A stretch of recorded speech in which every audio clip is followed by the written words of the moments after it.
Moibi, kalian pernah gitu juga gak? Kayak lagi dalam perjalanan, terus sampai di suatu tempat, tapi ya lo clueless aja, ini tuh sebenarnya di mana. Dan bahkan nyoba nyari informasi tentang tempat ini pun juga gak nemu-nemu. Nah, kalau pernah, berarti kalian ngalamin hal yang sama kayak si pengirim cerita ini. Sebut aja namanya Rangga. Dia ini salah satu pendengar setia kita, mahasiswa yang biasa narik sebagai driver ojol juga. Dan kebetulan karena pagi ke siangnya kuliah, Rangga ini tuh jadi lebih sering narik di malam hari. Pekerjaan sampingannya tuh ternyata gak cuma bisa ngasih pemasukan dia, tapi juga pengalaman ketemu setan. Ini kejadian baru beberapa bulan yang lalu katanya dia. Ada satu malam, Rangga ini dapat orderan dari Cakung ke arah Bekasi Utara. Deket-deket sama Tambun lah pokoknya. Ingat banget malam itu tuh udah sekitar jam 11 malam lewat. Karena Rangga gak begitu hafal jalan, makanya dia ngikutin arah dari Google Maps aja. Terus dia tuh disaranin buat lewat jalur alternatif karena lebih cepat. Nah, jalan alternatifnya itu tuh ngelewatin semacam perumahan subsidi gitu, terus masuk ke jalan kecil yang belum diaspal. Perjalanannya dia ini jujur biasa aja sebenarnya. Tapi pas Rangga ini baru aja masuk ke jalan alternatif ini, hawanya tuh langsung kerasa aneh gitu Bi. Hawanya dingin, tapi dinginnya tuh gak wajar. Terus lampu jalannya tuh abis, jadi gelap total. Tapi yang bikin merinding detik itu juga, kata Rangga, dari spion tuh kelihatan ada sosok anak kecil berdiri di ujung jalanan tempat dia masuk. Anak kecil ini beneran cuma diem aja, gak gerak. Badannya kurus banget, kepalanya agak nunduk, dan anehnya kedua tangannya tuh kayak dilipat ke belakang. Emang kayak patah tulang gitu kelihatannya. Rangga di sini kasihan, tapi ya dia lumayan takut lah buat nyamperin.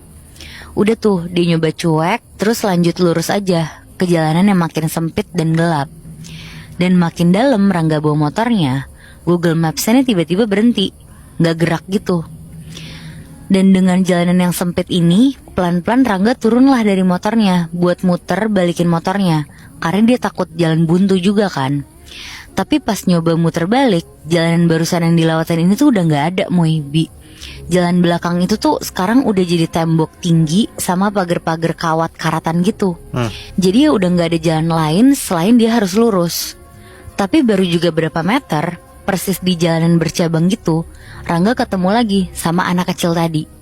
Dan kali ini lebih jelas tuh, kakinya gak napak ke tanah, dia ngambang pelan, kepalanya tuh miring 45 derajat, terus matanya hitam semua. Dan katanya mulutnya tuh kayak dijahit. Di situ udah pasti Rangga tuh harus ngelewatin sosok ini tuh. Makanya pas persis di depan anak ini, Rangga ini ngomong agak kenceng, terus nanya, "Dek, ngapain malam-malam di sini?" Si anak kecil ini gak ngejawab, dia tiba-tiba ngejerit kenceng banget. Tapi suaranya tuh bukan suara anak kecil, suaranya tuh serak terus panjang. Anak itu langsung buru-buru lari ke arah Rangga, sambil tangannya tuh kayak terlentang gitu, ngebuka buat meluk gitu. Rangga langsung nancep gas ngelewatin anak kecil ini sampai hampir nabrak pembatas jalan.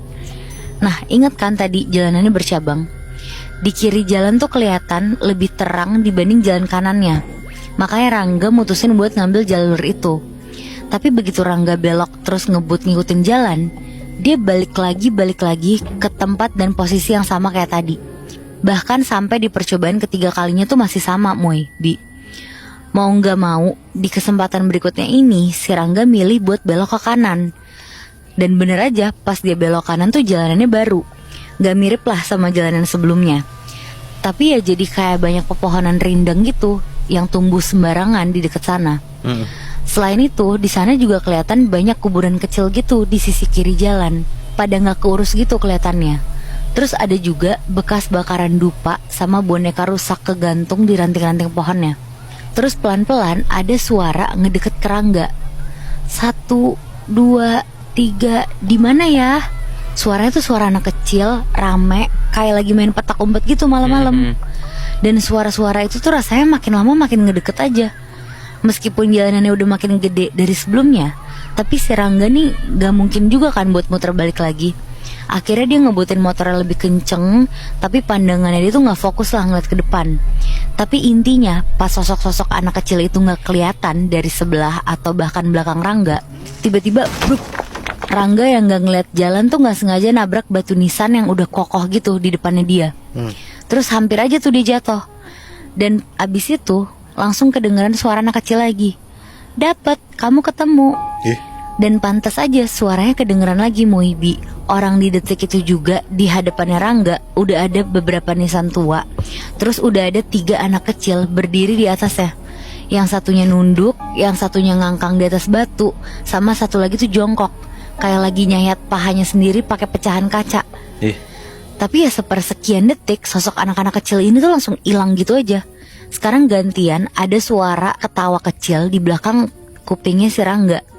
Suaranya tuh beda dari anak-anak tadi, beneran mirip suara bayi aja. Kayak suara bayi nangis ngerengek gitu. Wah, di sini si Rangga tuh udah lemes banget. Dan pelan-pelan Rangga nih nengokin pandangannya ke arah samping jalan. Dan di seberang jalan itu tuh emang ada bayi ngerangkak Muibi. Tapi begitu Rangga ini nengokin stang motornya dia buat nyorot lampu ke arah bayi ini, dia kaget banget kalau itu tuh bukan bayi. Kepalanya tuh gede, matanya tuh 5, dan dari mulutnya tuh keluar ular kecil. Dan si bayi ini tuh ngomong, kamu bisa masuk ke sini berarti kamu siap main bareng kami. Pilihannya ikut kami atau gantian dikubur. Di situ Rangga panik, dia nggak bisa mikir apa-apa. Tapi dia di situ agak yakin kalau dia tuh naik motor lagi, takutnya disasarin lagi. Akhirnya dia lompat dari motornya, terus larilah ke arah jalur berangkat dia tadi. Dan dengan sisa tenaga yang masih ada, si Rangga ini lari aja ke jalanan setapak ngelewatin semak-semak. Tapi intinya di sepanjang perjalanan dia tuh udah kerasa kalau jalanan tuh emang gak halus, kayak bergerinjel keras, terus bikin kakinya tuh nyangkut-nyangkut kayak ketarik gitu. Dan pas sesekali dilihat sama Rangga, katanya tuh kelihatan kayak ada semacam tulang gitu. Bentuknya tuh kayak tulang rahang bawah manusia, ukurannya kecil, dan masih ada gigi susunya gitu Muibi. Tapi ya untungnya setelah beberapa menit lari, akhirnya jauh di depan Rangga tuh kelihatan lah ada sorotan lampu terang gitu. Itu tuh kelihatannya kayak ada motor lain datang. Dan pas makin ngedeket, orang di motor itu tuh teriak, cepetan kesini, jangan nengok-nengok ke belakang. Udah tuh, pokoknya Rangga cuma nurut sama orang itu. Dia langsung lari ke arah motor ini.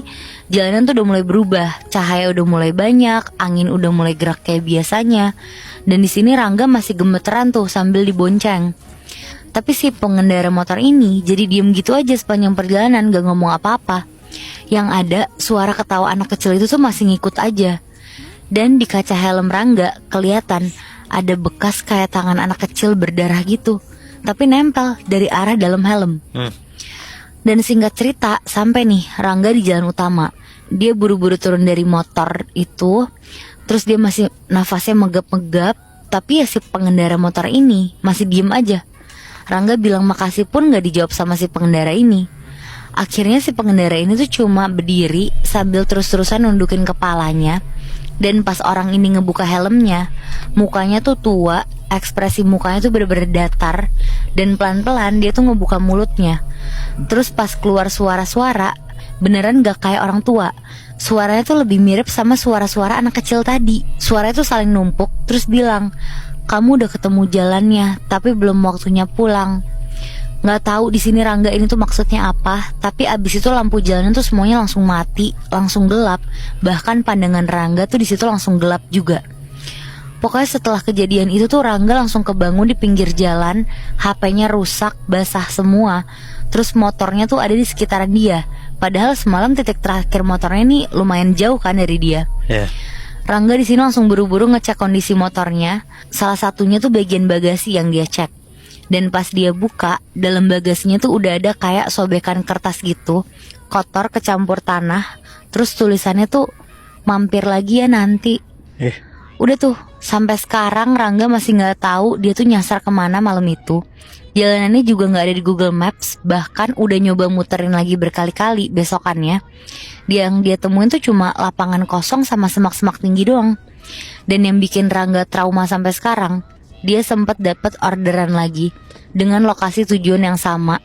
Terus di bagian catatannya cuma ketulis satu kalimat, jangan lupa pamit ya kali ini. Waduh, maksudnya apa tuh ya? Iya mungkin aja tuh yang order sosok-sosok anak kecil itu kali ya. Mungkin karena si Rangga tuh pas pergi tuh langsung kabur gitu aja, jadi dia tuh nggak pamit sama sekali. Oh, bisa jadi, bisa jadi. Cuman ya itu ya, kalau misalnya kita dengerin cerita tentang driver ojol gitu, nggak pernah ada habisnya gitu, selalu ada aja kan kejadian horor kan.